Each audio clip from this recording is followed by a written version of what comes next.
Hi everyone, welcome to this new video where I will explain how you can track one domain and its subdomains in the same website in Matomo Analytics. So probably everyone knows how to track one domain, but you may actually not understand what's the point of, let's say, tracking within the same entity within Matomo Analytics, one domain and subdomains.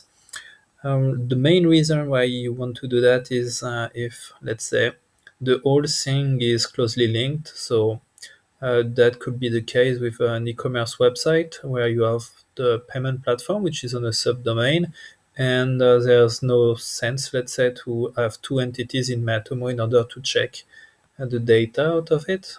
And you really would like actually to have everything within the same entity. So what I will do in this video, I will of course explain how you can, let's say, do this tracking properly, and also focus more on the different features that you need to use and why you need to use them. So let's get started. So as you can see, the paragraph here is kind of short, right? They're talking about two features that you need to add, and in fact there is three features that you need to add, not just two. So you have the setCookieDomain and the setDomain feature. But in order to introduce, let's say, all of it, what I will have here is I'm going to have a website, which is my domain name, and I'm going to have as well a subdomain, which is the following one. So if I look right now, let's say, at my different websites, so I have blockly.my domain here, and I look at the source code, you will see that, whoa, okay, so that's not what I expected. So I'm just gonna refresh the page. I'm gonna clear my cache, and I'm gonna do exactly the same thing for the source code here.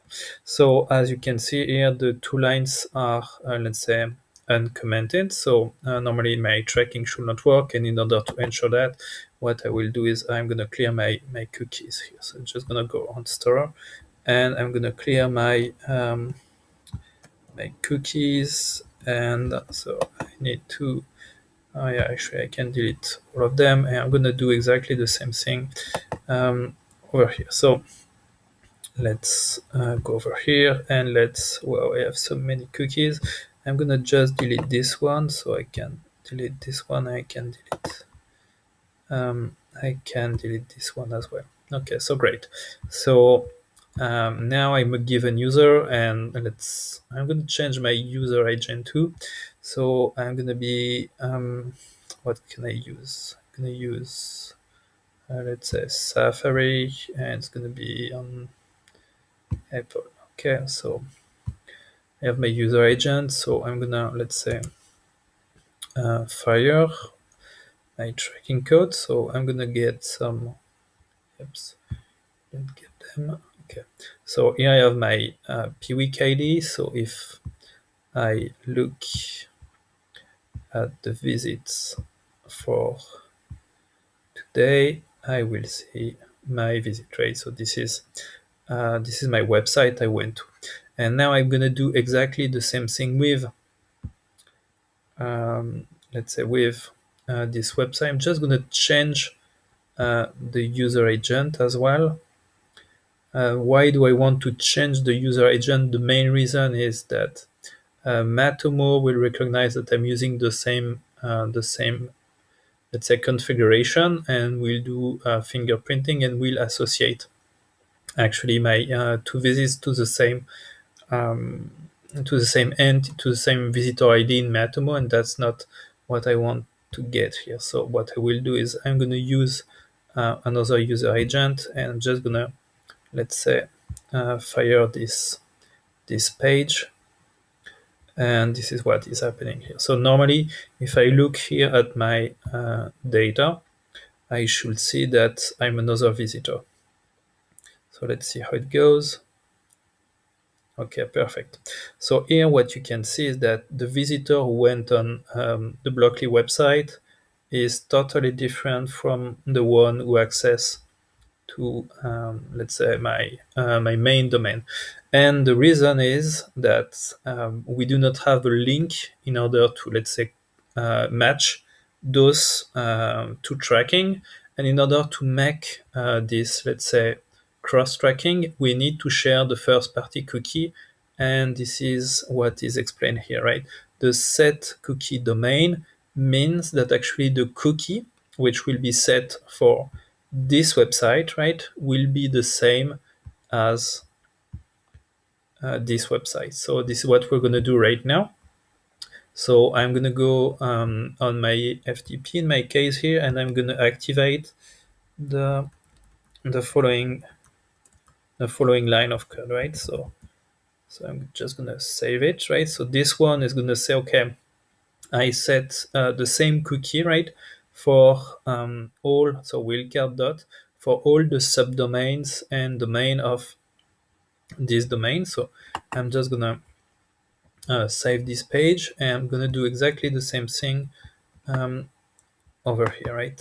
So this is my main domain. So I'm gonna, let's say, uncomment this line, and like this, those two domains could share their cookies. So let's do it. Okay, so now I'm gonna refresh this page, right? So I'm just gonna yeah, first of all, I'm gonna, let's say, delete those cookies. So I'm deleting these cookies, and I'm deleting this cookie as well. And I'm gonna, let's say, refresh and clear my cache. So this is what I'm doing now. Okay, so here you can see that I have an ID.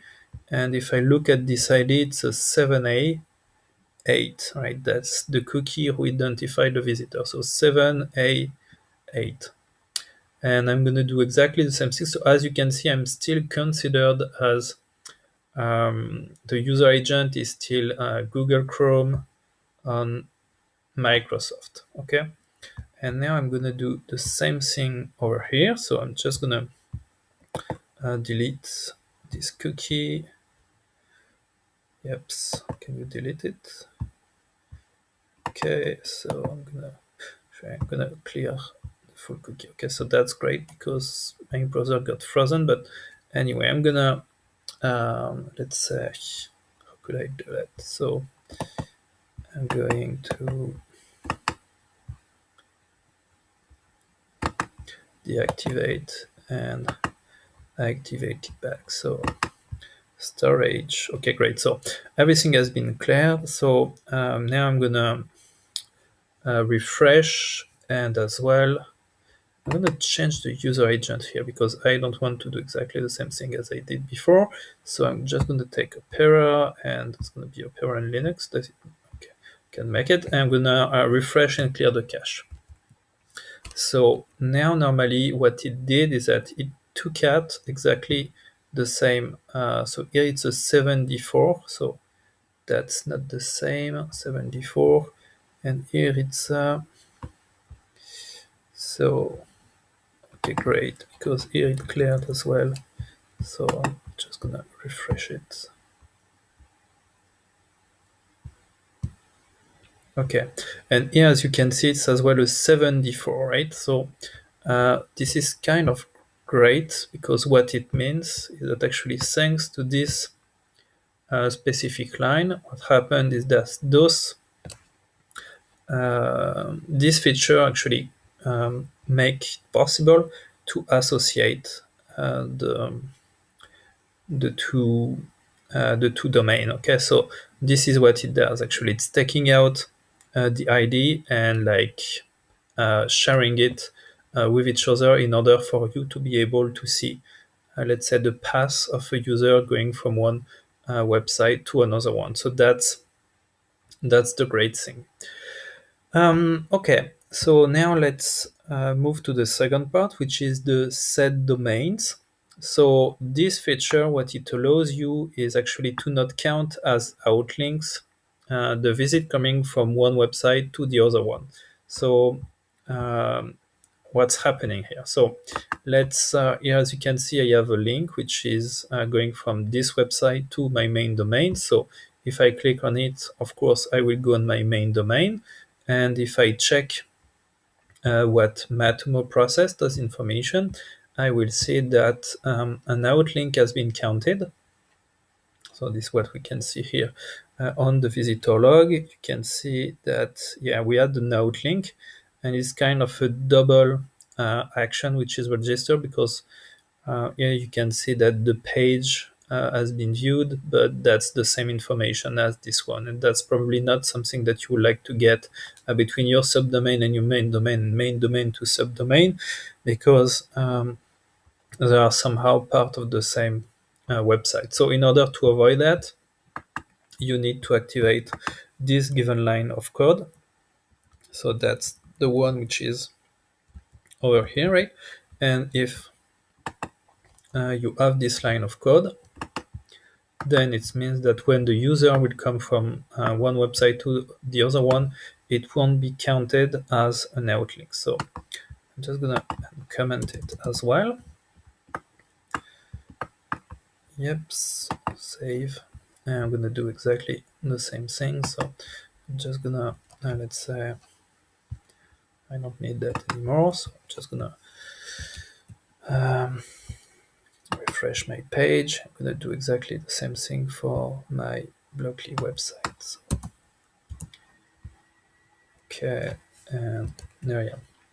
So now if I click back actually on this link, and actually I could do exactly the same thing by going down here and clicking here and clicking over here, you will see that's going to be exactly the same thing. If I go over here, I won't get actually the outlink counted.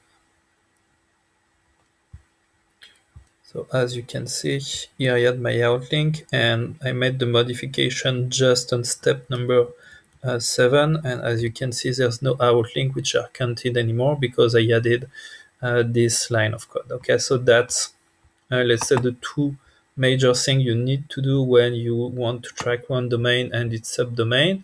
But that's not all. What you need to do as well is to configure as an alias your subdomain within the admin of Matomo.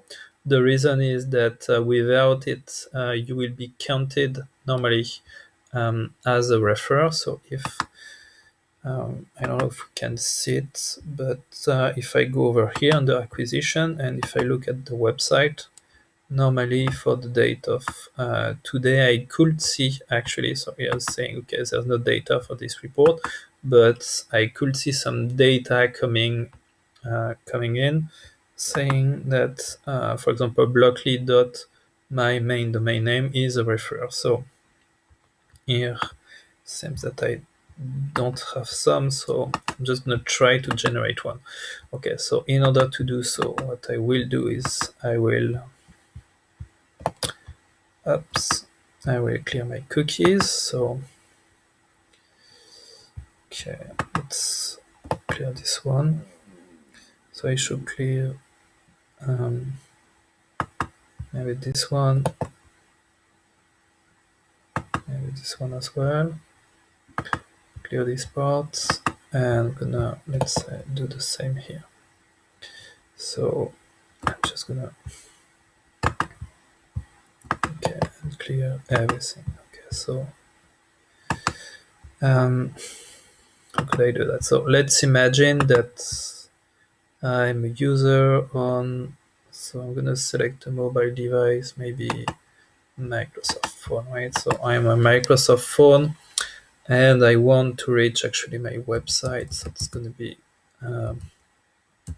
okay. So that's gonna be my website, right? So I take this part.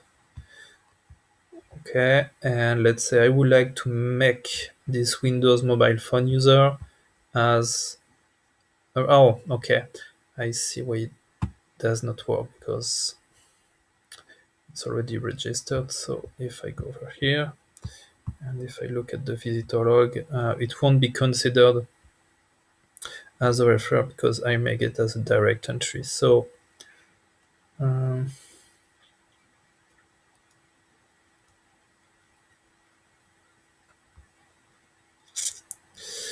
okay. Um,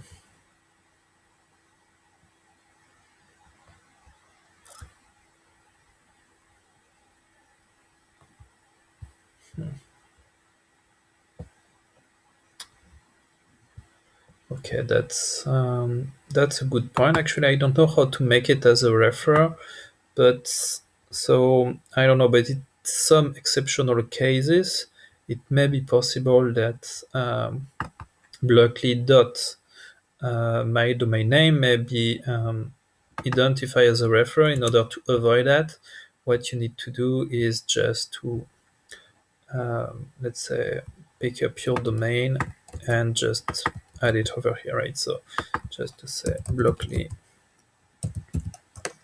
dot, and that's my domain. Okay. So thanks to that, in some exceptional case where this domain could be considered as a referrer, it won't be identified as a referrer, and as a result, you won't get actually extra visits counted. That's that's it actually for today, and those are, let's say, the three main modifications you need to do to your website in order to be able to easily track domains and some domains in Matomo Analytics. Hope you liked it.